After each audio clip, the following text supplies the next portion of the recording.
Hello beautiful people, কি অবস্থা সবার? কেমন আছো তোমরা সবাই? আজকে তোমাদের সাথে আমি শেয়ার করব আমার ছাদ বাগানের গাছগুলো নিয়ে। সো আমার ছাদ বাগানে ছোটোখাটো একটা ট্যুর দিব তোমাদেরকে নিয়ে। সো আমার ছাদ বাগানে কি কি গাছ আছে, কি কি গাছের কালেকশনস আছে, সেগুলো তোমাদের সাথে শেয়ার করব। যেহেতু বাইরে অনেক ক্লাউডি ওয়েদার, বাইরে কোথাও যাওয়া হচ্ছে না, তো চিন্তা করলাম তোমাদের সাথে শেয়ার করি আমার ছাদের video. So let's jump to the video. So ফার্স্টেই তোমাদেরকে দেখাবো আমার ছাদ বাগানের প্রথম গাছ, বড়ই গাছ। এখানে ছোট ছোট দেখতে পাচ্ছ কিছু বড়ই ধরেছে, এই যে কিউট ওয়ান, ছোট একটা বড়ই। এরপর তোমাদের সাথে দেখাবো একটা লেবু গাছ। এই যে এখানে ছোট ছোট কিছু লেবু ধরেছে, তোমাদেরকে দেখাচ্ছি। এই দেখো, এই যে ছোট একটা লেবু অ্যান্ড উপরে একটা বড় লেবু, গন্ধরাজ লেবু গাছ এটা। অ্যান্ড তারপরে তোমাদেরকে নিয়ে যাব পেয়ারা গাছে। এই দেখো মাশাল্লাহ কত সুন্দর একটা পেয়ারা ধরেছে। পেয়ারা আসলে একটা ধরেনি, এখানে অনেকগুলো পেয়ারা আছে। এই যে দেখো একটা পেয়ারা, অ্যান্ড সাইডে আরও একটা পেয়ারা আছে। অ্যান্ড পেয়ারাগুলোকে আমি জালি ব্যাগ দিয়ে ঢেকে দিয়েছি, কারণ পাখিগুলো পেয়ারাগুলোকে নষ্ট করে ফেলে, ওরা আসলে খেয়ে ফেলতে চায়। দ্যাটস ওয়াই আমি এটাকে কভার করে রেখেছি।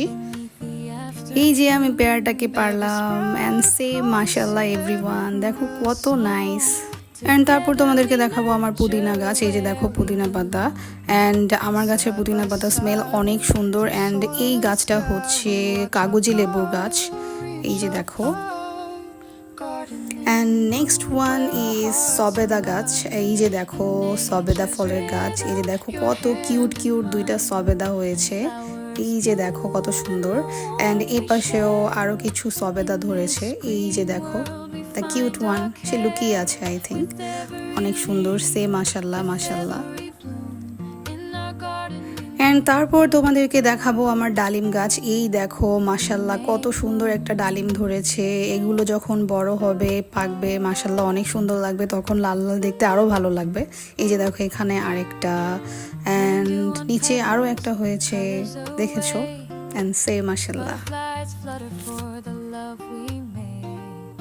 অ্যান্ড তারপরে তোমাদেরকে দেখাবো ঢ্যাঁড়স গাছ। এই দেখো এখানে যে শুধু দুইটা ঢ্যাঁড়স হয়েছে তা না, আমি সকালে কিছু ঢ্যাঁড়স পেরেছিলাম, অ্যান্ড এই দুইটা ছিল, বাকি ছিল। সো এই দেখো কত সুন্দর ঢ্যাঁড়স গাছ। অ্যান্ড এইটা হচ্ছে আমার ছাদ বাগানের আম গাছ, অ্যান্ড এইটার নাম হচ্ছে মিয়াজাকি, বাংলা এটাকে সূর্য ডিম আম গাছ বলে। সো এটা আমগুলো দেখতে একটু রেডিশ অ্যান্ড পিঙ্কিশ টাইপের হয়। সো যখন হবে তোমাদের সাথে আমি শেয়ার করব। অ্যান্ড ভিডিও নিতে নিতে হঠাৎ আমি নোটিস করলাম একটা ফড়িং, অ্যান্ড এই ফড়িংটাকে বলে রাজা ফড়িং, অ্যান্ড ড্রাগন ফ্লাইও বলে অনেকে। অ্যান্ড এইটা হচ্ছে ইয়েলো স্পাইডার প্ল্যান্ট। যারা খুব গাছ পছন্দ করে তাদের কাছে এই কালেকশনসটা আই থিঙ্ক কমন, সবার কাছে এটা থাকে। তোমাদের কাদের কাদের আছে কমেন্টে বলবে। অ্যান্ড তারপর আমি তোমাদেরকে দেখাবো কিছু রেডিশ টাইপের তুলসী গাছ, অ্যান্ড এখানে কিছু অ্যালোভেরাও হয়েছে ছোট ছোট। অ্যান্ড এটা হচ্ছে স্ন্যাক প্ল্যান্ট, অ্যান্ড পাশে ছোট আরেকটা ঢ্যাঁড়স গাছ ছিল, এখানে নিচেও কিছু পুঁই শাক ছিল। অ্যান্ড এইটা হচ্ছে আমার হাজব্যান্ডের খুব শখের একটা ইকো অ্যাকোরিয়াম বলতে পারো। ও এখানে একটা বালতির মধ্যে পানি দিয়ে সেখানে কিছু প্ল্যান্টস অ্যাড করে তারপর এখানে কিছু মাছও ছেড়েছে। এখানে মাছগুলো ডোন্ট ডিস্টার্ব মোডে ছিল, তাই ওদেরকে দেখাতে পারলাম না। নেক্সট ভিডিওতে কখনো তোমাদের সাথে দেখাবো। এই তো তোমাদেরকে নিয়ে আমি আমার ছাদ বাগানের ট্যুরটা শেষ করলাম। কেমন লেগেছে কমেন্ট সেকশনে অবশ্যই জানাবে। সো ট্যুর দিতে দিতে আজকের ভিডিওটা আমি এখানেই শেষ করছি। আশা করি সবাই খুব ভালো থাকবে, সুস্থ থাকবে, অ্যান্ড আমার ভিডিওগুলোকে খুব বেশি বেশি লাইক, কমেন্ট, শেয়ার দিয়ে পাশেই থাকবে। And till then, love you and bye bye to all.